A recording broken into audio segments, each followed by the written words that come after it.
Hello, welcome to another video. This is part of my True Scary Stories series. Today, we'll be going over 3 horrific stories that happened to people while they were camping in the woods. The final story has a heart-dropping realization at the very end.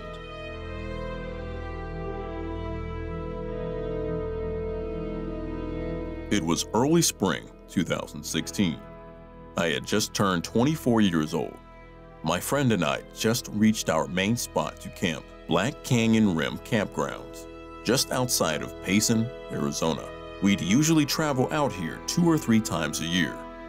It has some incredible views and is only a couple hours away from the city. For the most part, this area was pretty secluded. A privately owned convenience store rested a few miles away, with a small town 20 miles after that. The entrance was on a dirt road, directly off the highway, with a campground sign at the start of the road, marking local wildlife, any fire hazards, and general news relevant to camping folk. The pathing is mostly linear, with maybe one fork, spanning several miles. We once traveled down the dirt road to see how far it would take us. One of the paths would take you to another highway entrance, with a ranger's tower halfway there. The other path led to a dead end. An abandoned cabin can be found on this path, a few miles in, mostly hidden off in the distance behind some larger foliage. The snow had mostly cleared up at this point, leaving for crisp air, a slight chill, and fauna becoming active again. We'd usually spot some wild horses, several deer, and tons of little critters whenever we come out this way. It really was the perfect time of year for a relaxing trip to get away from the city for a few days. We got in around 4 p.m. on a Tuesday. It was late for us, as we usually try to make it out there by noon at latest. This trip was pretty spontaneous. We both had work during the coming weekend and decided to just go for it. The sun was setting fast, and we still hadn't picked our spot to camp.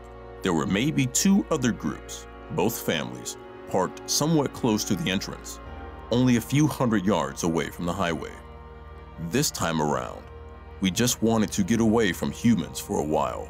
Customer service jobs will do that to you. We drove down the dirt road, past our usual spot, and finally picked the perfect area. A small clearing just hanging off the edge of a hill. The whole valley could be seen from this area, with a beautiful sunset. This would have been our main spot from then on, if the next night's incident never happened, that is. We agreed to get a campfire going and would just avoid building a tent this trip. We didn't have much time to do so anyway, and her car wasn't that uncomfortable. I'd sleep in the back seat, and she'd take the passenger seat, with the window slightly ajar. We'd have a few blankets for each of us, and would fall into that unrivaled slumber. The next day went fairly uneventful. We just decompressed. I had this strange feeling throughout the day though, like we were being watched. There were crunching of leaves just out of sight every few hours, but I figured it was just a local wildlife doing their thing. My friend didn't notice anything unusual, so I didn't dwell on it. Night came, and the feeling still hadn't gone away. My friend must have felt something she didn't vocalize, though. She took some of her sleeping pills. She didn't usually need to take them on our camping trips. The nature's ambiance was enough to put anyone to sleep, or so I thought. It was nearing 1 a.m. My friend dozed off in the passenger seat, while I attempted to wind down in the back. I leaned against the side window, behind the passenger seat, legs outstretched to the car's back door. The window opposite of me was rolled down slightly, with a cold breeze flowing in. I had been on my phone, scrolling through Facebook or whatever, when I heard something outside. A few crunches of the fallen leaves, several paces outside the car. I whispered to my friend, "Did you hear that?" But she was already out. I put my phone down and listened intently for a minute or 2. Nothing. It must have been a small animal, curious of the camp.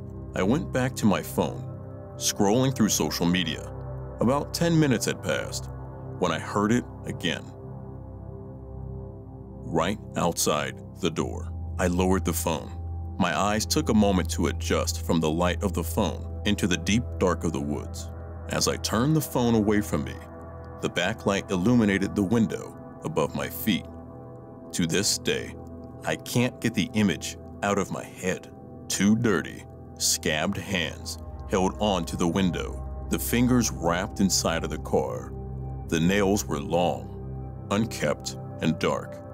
Behind the window, a silhouette of a face was pressed up against it. The breath would create condensation every few seconds. All I could make out were the reflections of those empty, black eyes. I couldn't move. I couldn't scream. It felt like eternity. The staring contest between me and this thing. Thoughts were repeating incessantly inside my head. Why haven't they ran away when they saw that I noticed them? What were they planning? Is this the face of death? After probably 10 seconds of not doing anything, the hands slowly unclenched the window and receded into the darkness. The condensation on the window dispersed. Another couple of seconds passed before I heard the dreaded, methodically fading into the distance. I still just sat there. What in the fuck just happened? Why didn't I do anything? Why am I still not doing anything? I pounded on my friend's seat, waking her up from her slumber into a dizzy confusion. I unlatched and kicked open the back door and took a moment to scan the area. Whoever they were, whatever it was gone. I scrambled to pick up any important camping supplies we left outside and just crammed everything into the back seat and trunk. Periodically looking over my shoulder, listening for those footsteps, I slammed the back door shut, and there they were, a grim reminder of the horror that just happened. Two handprints imprinted on the window. I quickly wiped them off the window in a panic, a reaction to erase the event, I guess. I jumped into the front seat, started the car, and floored it out of there. My friend, finally coming to, asked me what the hell I'm doing. "We gotta go," I said. "There's someone out there." I didn't see whatever or whoever it was while fleeing the scene. Speeding down the dirt road, my friend insisted that I slow down, and I eventually did. We reached the highway, and I proceeded to drive 20 miles or so before we reached a Denny's, where my friend asked us to stop so we could eat and that I could explain everything. The nightmare subsided.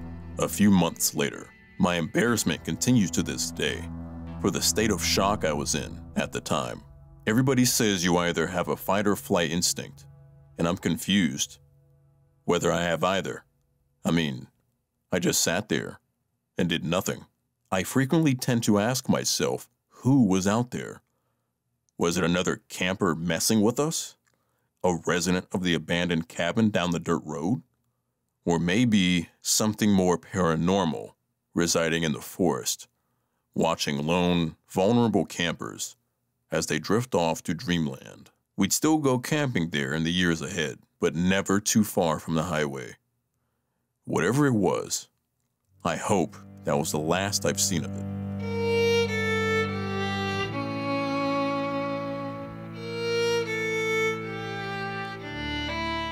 This happened to me and my girlfriend I was dating back in the summer of 2014. This all took place in South Carolina, and my girlfriend and I wanted to take a camping trip. We initially tried to go to a place 45 miles from our hometown, but they were going to charge us double what we thought we were going to be paying for.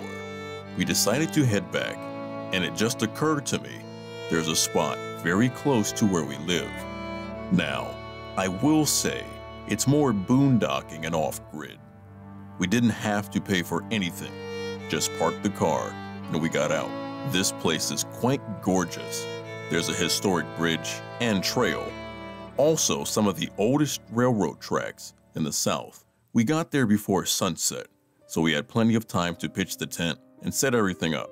There were a few cars when we arrived, but they were most likely hikers and would be gone by nightfall. The only thing that made us uncomfortable was a busted up and rusted old white van with no license plate.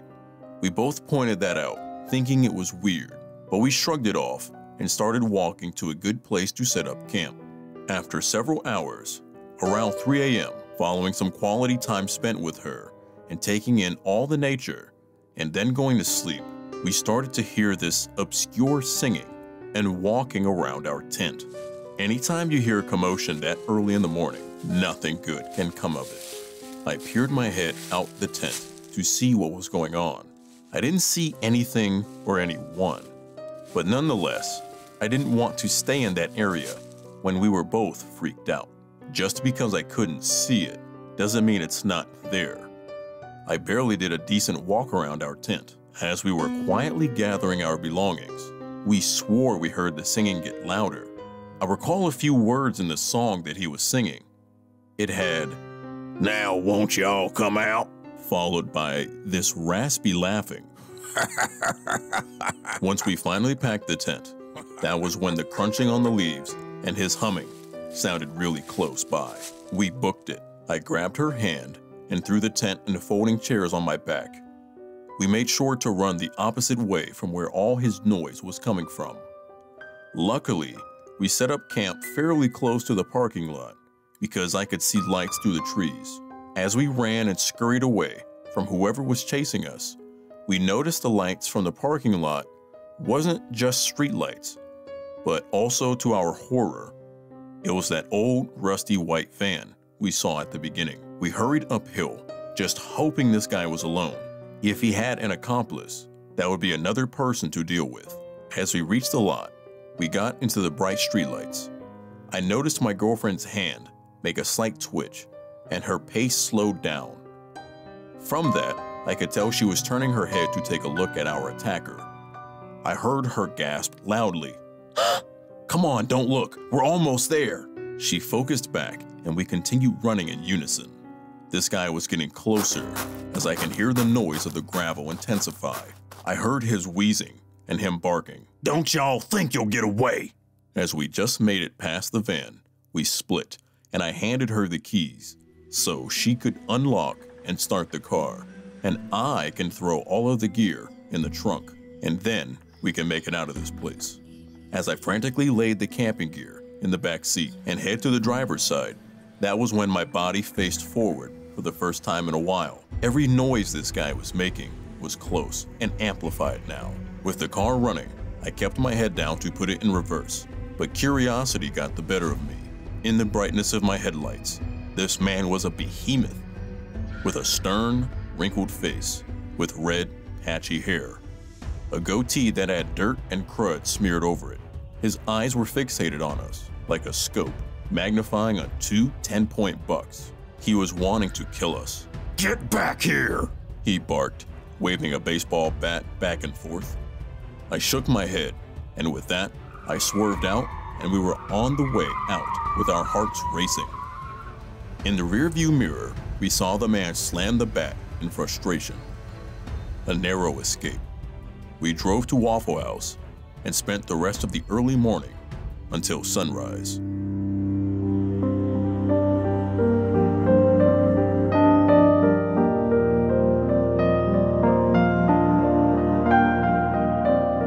So I thought I'd go ahead and share another encounter with a situation that seriously put me on edge and made me question everything that happened that night. I was in sophomore year of high school. At the time, a family friend, who shall be called Alan, was living with us. He was down on his luck and needed a place to crash for a month until he shipped off for the army. He was around 21 and I was around 15. My buddy Jake decided to spend the weekend with us one time in the summer, since him and Alan got along great and I actually wanted to be part of a group for once. So I invited him over to chill. He was a freshman at the time. We were at my house in rural Florida and got the idea to sneak out that Friday night and head up to a forest not too far up the road. There was a library, and behind that library was a good 100 acres of preserved woodlands that had pathways carved through it, meant to be somewhat of an educational attraction for the guests of the library. We saw it as a place to make a fort in the woods. We decided to bring some tools, hammers, nails, saws, even a pair of bolt cutters to cut a section of chain fence and use that as a roof for the fort.